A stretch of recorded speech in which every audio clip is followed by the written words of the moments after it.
ones remember Penelope Clearwater. Yet another bit of Ravenclaw representation that was not in the movies. I'm just thinking about how in the book, both Hermione and Penelope got petrified together near the library. And the reason why they were petrified and not killed was because Hermione was smart enough to figure out that the beast from the Chamber of Secrets was a basilisk, and that avoiding direct eye contact with it could at least prevent them from being killed on sight. And so she comes up with the brilliant idea of checking around corners for the basilisk by using a mirror. Now, what particularly struck me this time is the fact that Penelope would have really had to trust her to, do that. That seems like a kind of weird thing to do, just out of nowhere. Especially considering at this point in the book, I think it's been 4 months since the last attack. But I'm sure Hermione's being extra cautious because Harry had just heard the voice again. She figured out what it was, and so she knows that the basilisk is back on the loose. So I'm just thinking she must have told Penelope what was going on.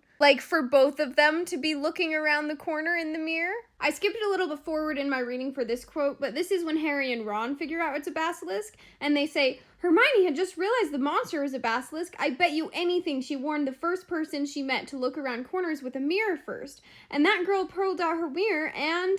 All of that's, of course, speculative, so I'm kind of picturing it a little bit differently. So I kind of imagine that as Hermione was reading up in the library, Penelope was there too. Hermione, having just realized that the voice Harry was hearing was probably a snake, looks up, giant snake monsters, discovers the basilisk, reads about how they can kill people by just looking at them, but also with not direct eye contact, it petrifies them. And she's like, oh my gosh, I need to go find Ron and Harry, tell them this, and then we need to talk to Dumbledore or something, right? But oh shoot, Harry just heard the voice.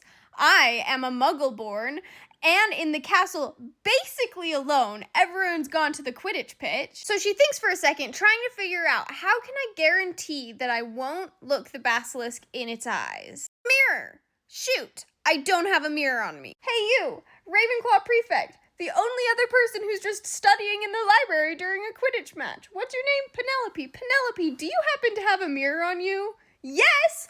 Awesome! I have a great idea. And it saved them. And this is now my new headcanon for how that went down.